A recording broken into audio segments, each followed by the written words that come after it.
I'm just outside chilling, getting my got a lot of footage to upload, basically, covering the last A's game. So, yeah, just basically covering the last A's game, in Oakland. And I'm going to break it down and I'm going to further talk about what's next for Oakland, what's next for the city, you know. At the end of the day, like I said, sad day. Sad day. People getting reactions, getting live reactions. But I just want to talk some boxing for right now. We'll get to boxing. So, all right. So it was reported that David Benavidez is going to face David Burrell December in Washington, D.C. on the Tank undercard. It's almost like they're packaging Tank and David Benavidez. And that's very interesting. I think that's something very interesting. Maybe to build up David Benavidez to keep featuring him on tank cards. So basically David Benavidez can build a fan base, a bigger fan base. So rumors have it that David Benavidez is going to be facing David Burrell, basically David versus David. But on a side note, there are conflicting reports that he might be facing Jesse Hart. Now, last time I checked, I thought Jesse Hart was campaigning at 168. But he could have moved up to light heavyweight. David Benavidez and David Burrell are both campaigning at light heavyweight. David Burrell and David Benavidez would be a hell of a fight. David Burrell has got better fight after fight after fight. You saw some improvement in his last fight. You saw some flaws, but they're fixable things. They're fixable things. Keep in mind, David Burrell doesn't have the professional experience that David Benavidez has. So if the fight was to happen, you would have to favor David Benavidez. But David Burrell's boxing IQ and his skill set and his punching power makes him more than a live dog. This isn't one of these fights where David Benavidez is like an overwhelming favorite and he has no chance of losing this fight. The same way somebody could age overnight, somebody can improve overnight. So it's going to be a wait and see process, but you still been hearing that Jesse Hart could possibly be on the card for David Benavidez. Me, myself, I would rather see David Benavidez versus David Burrell, but at the end of the day, that also could have been a fight that they could have saved for later, like 2 years down the line. They could have marked that as a big fight, as a big showcase fight for both of these dudes, but I guess Al Heyman wants to get it out of the way. Or possibly, depending on how the fight turns out, if either fighter, depending on who wins or loses and how they lose, maybe they could set up a rematch down the line that the fans would be interested in. This day and age, people are not really interested in trilogies anymore, or fighters running it back. A lot of times, for the most part, they're one and done type of fans. It's sort of like on to the next.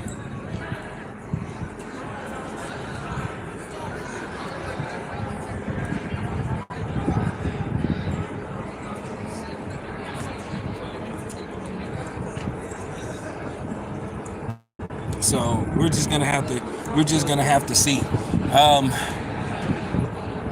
If he was to fight Jesse Hart, then that means Al Heyman is saving him versus David Burrell for a showcase fight down the line, which I think would be smart. At this point, David Benavidez needs to still get a feel of that 175. I thought he performed well versus Alexander Vasily. I thought he performed well. He won the fight decisively. He didn't get the stoppage. And Vasily looked like he weighed well over 200 pounds. He looked like he weighed about 215 pounds in that fight. So at the end of the day, for him to do what he did, he won the fight decisively. Now, they said he suffered an injury, but he appears to be okay. So it appears that he's going to fight in December in Washington, D.C. at the Capital One. And then, of course, Tank basically is fighting another guy that we didn't ask him to fight, another uneventful, basically typical Tank fight, Lamont Roach Jr.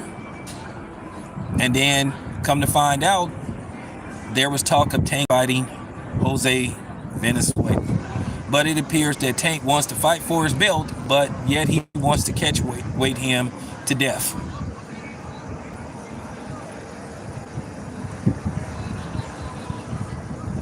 Voslik looked like he was about 215 pounds. At least. You could see a huge size difference. But, you know, at the end of the day, David did what he was supposed to do. He got the W. So, I think, I think he needs another fill-out fight at 175. But if he isn't fighting David Morrell and he's fighting Jesse Hart, then basically Al Heyman is doing what I think he's doing. He's basically going to save that fight for basically a feature fight down the line. And I would put David Morrell in the ring with a few more people. So basically you can like sell this fight, anticipating the fight, like building up the fight. Because I think that would be a hell of a fight.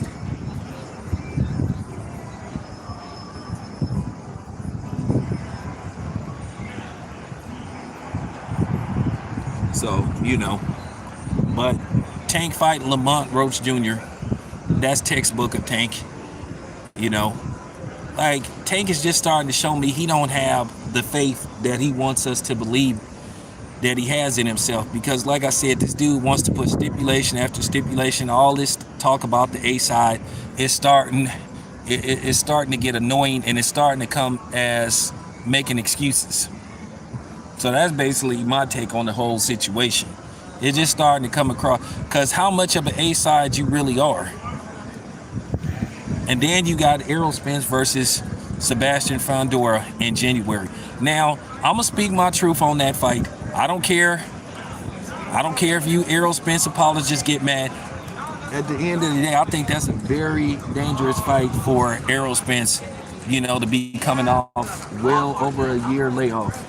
You're basically talking about, I mean, come on, man. You basically talking about Errol Spence, who haven't fought in over a year. And if he returns to the ring, returns to the ring in January, it will be pretty much a year and a half since we saw Errol Spence.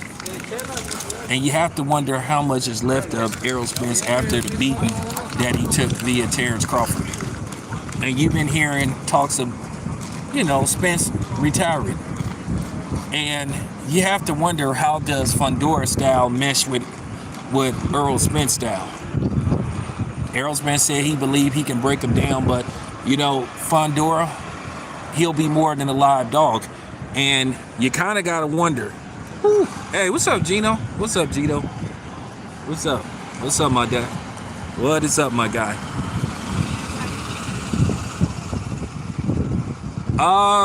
From what I've been told, that he is gonna work with Bozy Ennis. That's what I've been told. I won't be going to that fight. I won't be going to that fight. I'll see, you know, if Kobe is gonna cover that fight, but I won't be going to that fight. But from what I've been told, that Spence is gonna train with Bozy Ennis. He's not working with Derek James anymore. But we'll have to see. Because nothing's been official.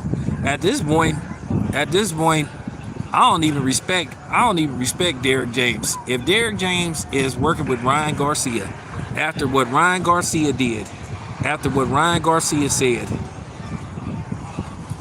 it says a lot about Derek James' character. You don't need money that bad to where you willing to train somebody that said all that type of stuff about black people. But at the end of the day, these dudes that continue to support Ryan Garcia and make excuses for him, you giving Ryan Garcia power. You making it look like Ryan Garcia didn't punk the black community. Because at the end of the day, you should be saying fuck Ryan Garcia and everybody down with him.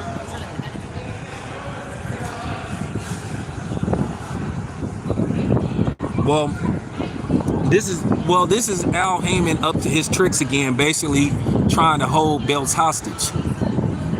You know, because Bud is waiting to see what's going to happen with Canelo, and then Canelo is waiting to see what's going to happen with Bivol and Arthur Benavidez.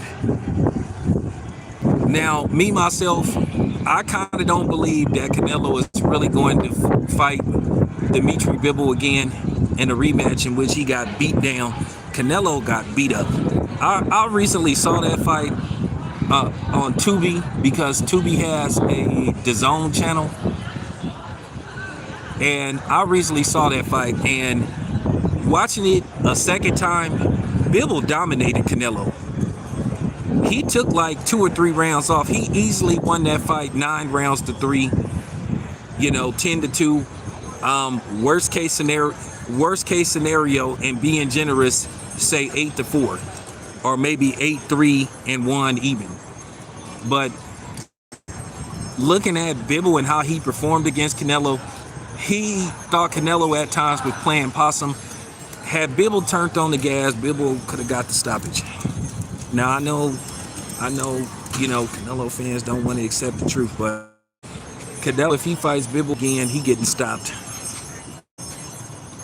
Sorry to disappoint you, Canelo fans. Sorry to lie to you guys, but I'm telling you right now, if Canelo fights Bivol and we get to Dimitri Bivol, depending on how he looks versus Arthur Benavidez, if he gets past Arthur Benavidez, because that ain't no damn guarantee. Depending on how he looks. Now that's probably why Canelo might be interested in fighting him, because he feel like he's gonna take a lot of damage, whether he loses to Benavidez, or he barely gets past Benavidez, or he takes some damage along the way, because Canelo is very calculated. Now, I think if Bivol goes in there and dominates Benavidez from beginning to end, and he stops Benavidez, I don't think for a second that Canelo is going to get in the ring with Bivol. I think it's a catch to it. I think only if he struggles against Benavidez, let's just say he gets dropped multiple times, but he puts it together and managed to squeak out a controversial split decision win. But if he goes in there and he dominates Benavidez from beginning to end and stops him, or he just beats the hell out of him for 12 rounds, no way I think Canelo is gonna mix it up with Bivol again. Just like he was known for adding catchweights to his fight, I think it's gonna be a catch, because Canelo got the hell beat out of him in that first fight. And you got to ask yourself, why would Canelo fight this dude again? Watch that fight again. Watch that fight again.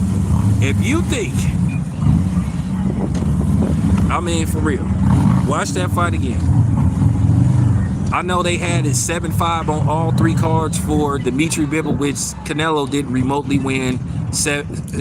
Canelo didn't remotely win 5 rounds in that fight. You would be generous saying he won 4 rounds in that fight. I think if it happens again, Canelo, this will be the first fight he gets stopped in. Bivol didn't really look and see how much damage he was doing to Canelo. And I know Bivol was trying to respect Canelo, but I think in the second fight, Bivol is not going to respect Canelo. He knows he's stronger than him. He knows he's a more skillful boxer than Canelo. He's bigger than Canelo. This time, I think Bivol is going to go for the kill. And I think he's going to beat Canelo down. And I think if he gets Canelo pent up against the ropes, you're going to see Bivol like just teeing off on Canelo. And some of those punches are going to land. And I think Canelo will eventually get dropped in the fight.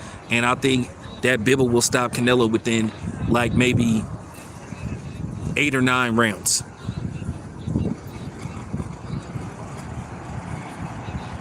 No, he said he'll only fight. No, he's saying he'll fight Bivol if he wins. If Arthur Benavidez is the Arthur Benavidez we used to seeing, Canelo ain't gonna go nowhere near Benavidez.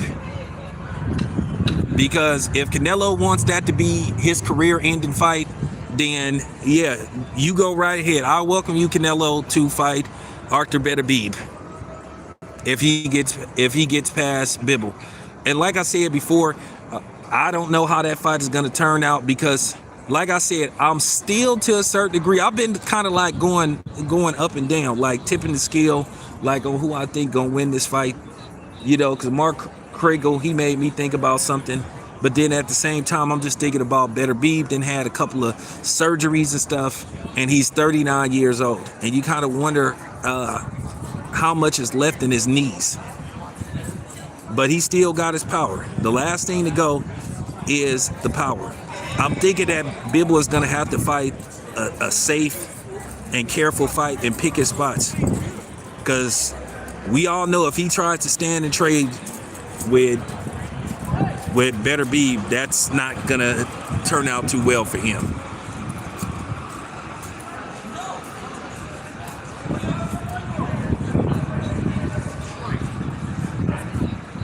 So we'll just have to see.